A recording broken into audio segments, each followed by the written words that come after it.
Jane Eyre by Charlotte Brontë. Chapter 12. The promise of a smooth career which my first calm introduction to Thornfield Hall seemed to pledge was not belied on a longer acquaintance with the place and its inmates. Mrs. Fairfax turned out to be what she appeared, a placid-tempered, kind-natured woman, of competent education and average intelligence. My pupil was a lively child, who had been spoilt and indulged, and therefore was sometimes wayward. But as she was committed entirely to my care, and no injudicious interference from any quarter ever thwarted my plans for her improvement, she soon forgot her little freaks, and became obedient and teachable. She had no great talents, no marked traits of character, no peculiar development of feeling or taste which raised her 1 inch above the ordinary level of childhood, but neither had she any deficiency or vice which sunk her below it.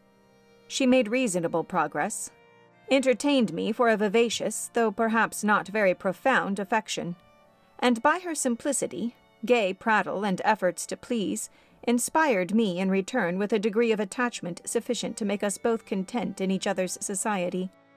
This par parenthèse will be thought cool language by persons who entertain solemn doctrines about the angelic nature of children, and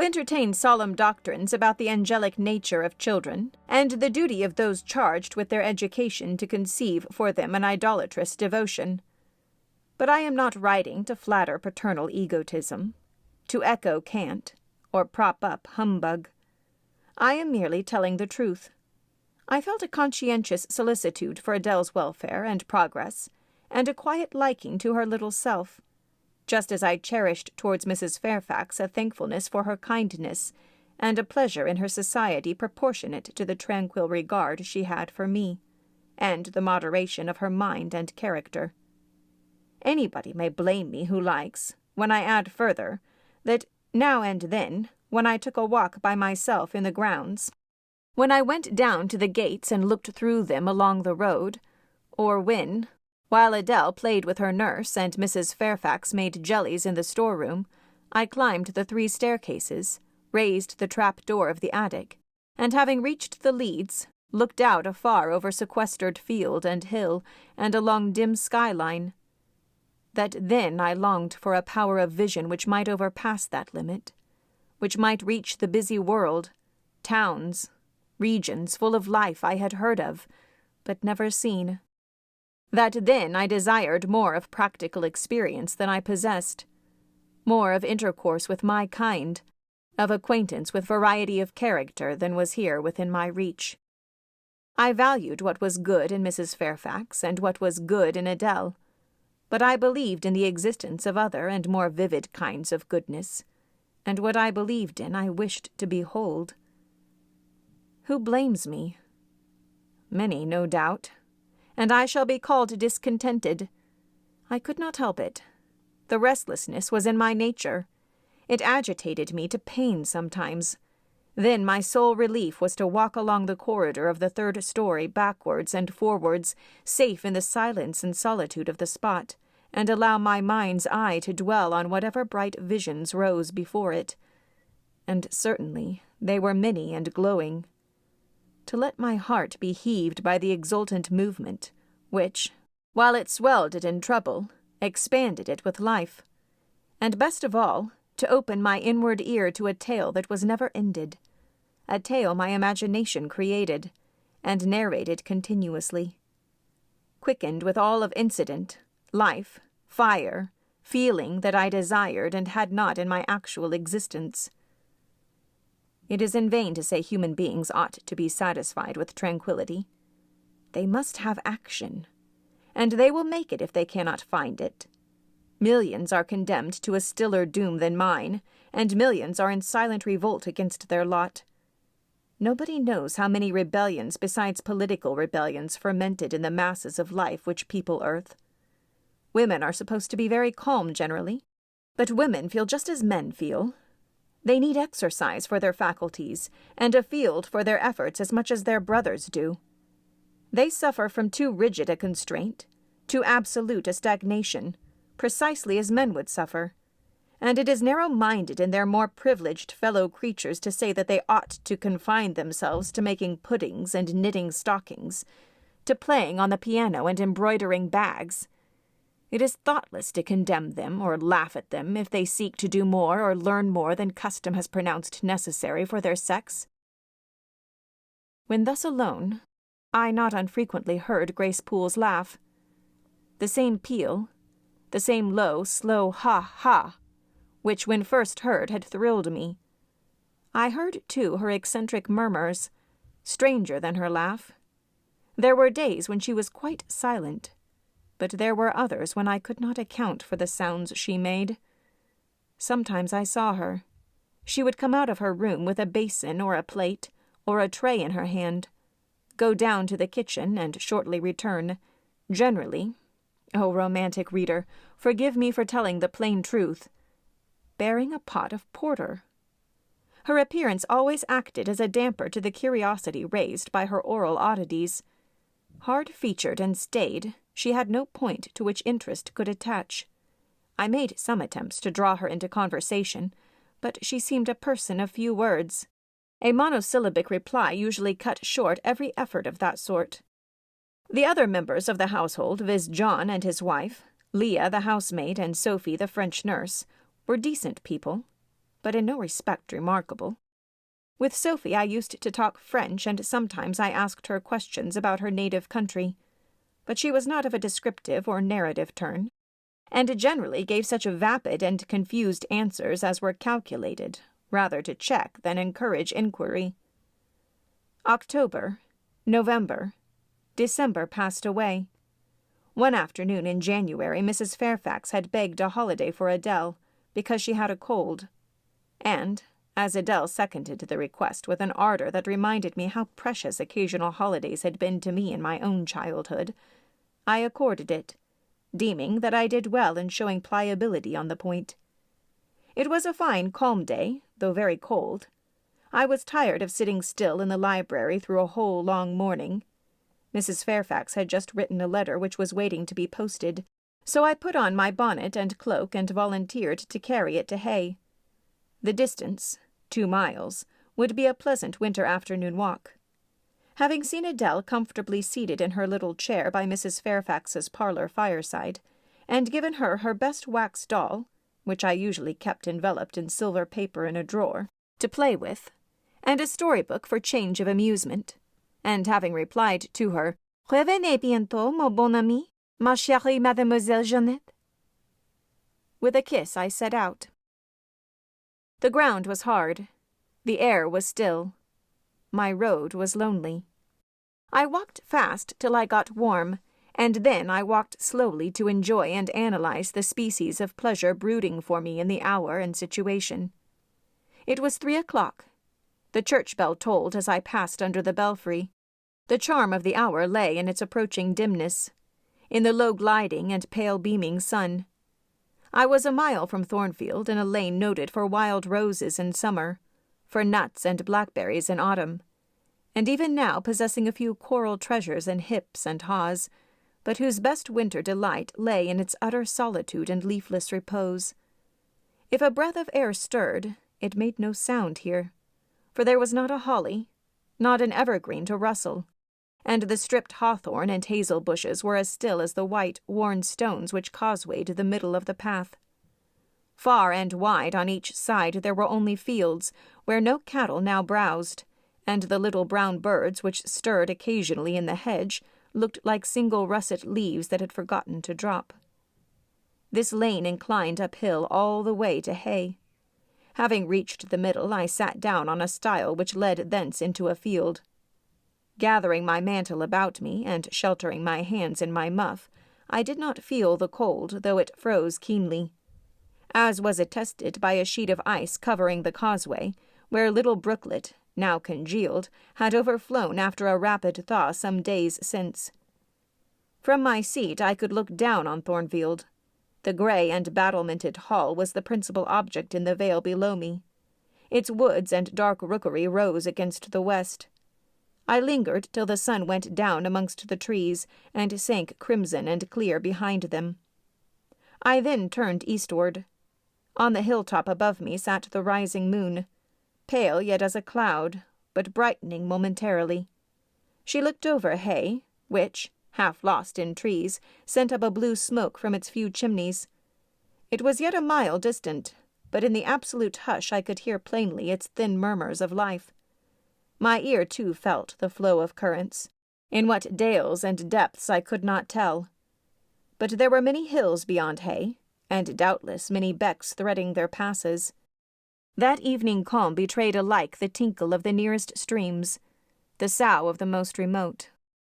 A rude noise broke on these fine ripplings and whisperings, at once so far away and so clear. A positive tramp, tramp. A metallic clatter which effaced the soft wave-wanderings.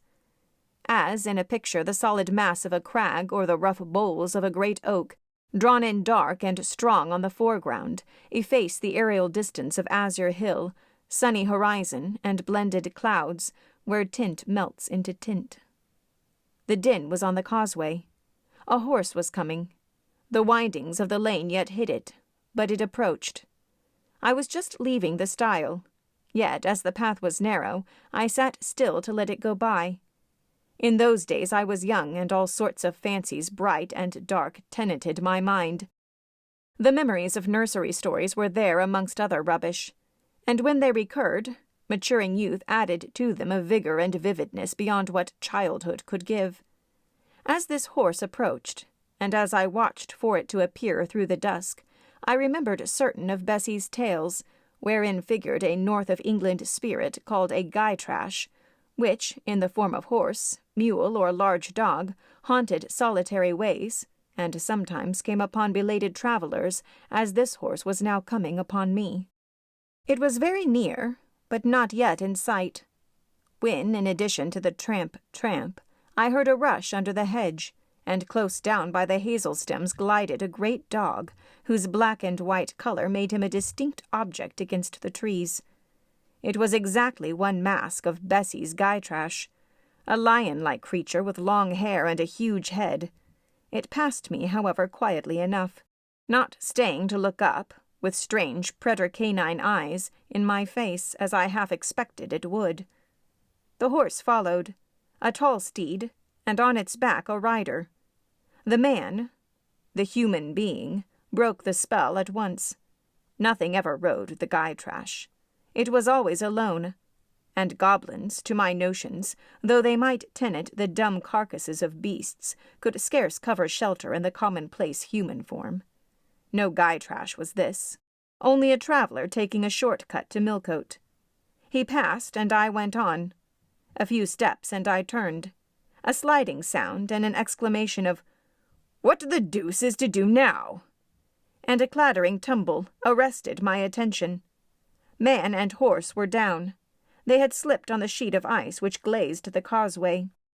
The dog came bounding back, and seeing his master in a predicament, and hearing the horse groan, barked till the evening hills echoed the sound, which was deep in proportion to his magnitude. He snuffed round the prostrate group, and then he ran up to me. It was all he could do. There was no other help at hand to summon. I obeyed him, and walked down to the traveller, by this time struggling himself free of his steed. His efforts were so vigorous I thought he could not be much hurt, but I asked him the question. "Are you injured, sir?" I think he was swearing, but am not certain. However, he was pronouncing some formula which prevented him from replying to me directly. "Can I do anything?" I asked again. "You must just stand on one side," he answered as he rose, first to his knees, and then to his feet. I did, whereupon began a heaving, stamping, clattering process, accompanied by a barking and baying which removed me effectually some yards' distance. But I would not be driven quite away till I saw the event. This was finally fortunate. The horse was re-established, and the dog was silenced with a "Down, pilot!" The traveller now, stooping, felt his foot and leg, as if trying whether they were sound. Apparently something ailed them, for he halted to the stile whence I had just risen and sat down. I was in the mood for being useful, or at least officious, I think, for I now drew near him again. If you are hurt and want help, sir, I can fetch someone either from Thornfield Hall or from Hay." "Thank you, I shall do. I have no broken bones, only a sprain." And again he stood up and tried his foot, but the result extorted an involuntary "Ugh!" Something of daylight still lingered, and the moon was waxing bright. I could see him plainly. His figure was enveloped in a riding cloak, fur-collared and steel-clasped. Its details were not apparent, but I traced the general points of middle height and considerable breadth of chest. He had a dark face, with stern features and a heavy brow. His eyes and gathered eyebrows looked ireful and thwarted just now. He was past youth, but had not reached middle age. Perhaps he might be 35. I felt no fear of him, and but little shyness. Had he been a handsome, heroic-looking young gentleman, I should not have dared to stand thus questioning him against his will and offering my services unasked.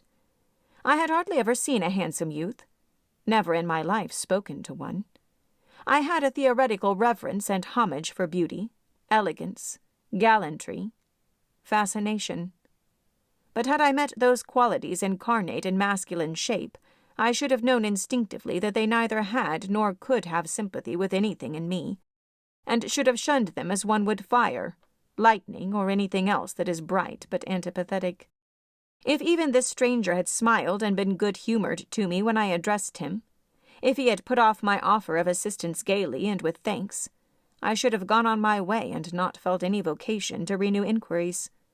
But the frown, the roughness of the traveller set me at my ease. I retained my station when he waved to me to go and announced, "I cannot think of leaving you, sir, at so late an hour in this solitary lane, till I see you are fit to mount your horse." He looked at me when I said this. He had hardly turned his eyes in my direction before. "I should think you ought to be at home yourself," said he. "If you have a home in this neighborhood. Where do you come from?" "From just below, and I am not at all afraid of being out late when it is moonlight. I will run over to Hay for you with pleasure, if you wish it. Indeed, I am going there to post a letter." "You live just below? Do you mean at that house with the battlements?" Pointing to Thornfield Hall, on which the moon cast a hoary gleam, bringing it out distinct and pale from the woods that, by contrast with the western sky, now seemed one mass of shadow. "Yes, sir." "Whose house is it?" "Mr. Rochester's." "Do you know Mr. Rochester?" "No, I have never seen him." "He is not resident, then?" "No." "Can you tell me where he is?" "I cannot." "You are not a servant at the hall, of course. You are—" He stopped, ran his eye over my dress, which, as usual, was quite simple. A black merino cloak, a black beaver bonnet, neither of them half fine enough for a lady's maid. He seemed puzzled to decide what I was. I helped him. "I am the governess." "Ah, the governess," he repeated. "Deuce take me if I had not forgotten. The governess." And again my raiment underwent scrutiny. In 2 minutes he rose from the stile. His face expressed pain when he tried to move. "I cannot commission you to fetch help," he said. "But you may help me a little yourself, if you will be so kind." "Yes, sir." "You have not an umbrella that I can use as a stick?" "No." "Try to get hold of my horse's bridle and lead him to me. You are not afraid?" I should have been afraid to touch a horse when alone, but when told to do it I was disposed to obey. I put down my muff on the stile and went up to the tall steed. I endeavored to catch the bridle, but it was a spirited thing and would not let me come near its head. I made effort on effort, though in vain. Meantime I was mortally afraid of its trampling forefeet. The traveller waited and watched for some time, and at last he laughed. "I see," he said. "The mountain will never be brought to Mahomet. So all you can do is to aid Mahomet to go to the mountain. I must beg of you to come here." I came. "Excuse me," he commenced. "Necessity compels me to make you useful."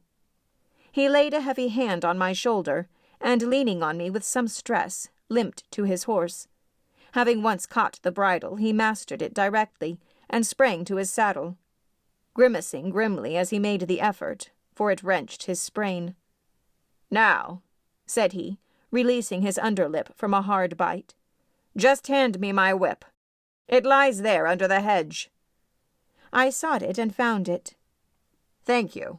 Now make haste with the letter to Hay, and return as fast as you can." A touch of the spurned heel made his horse first start and rear, and then bound away. The dog rushed in his traces. All three vanished.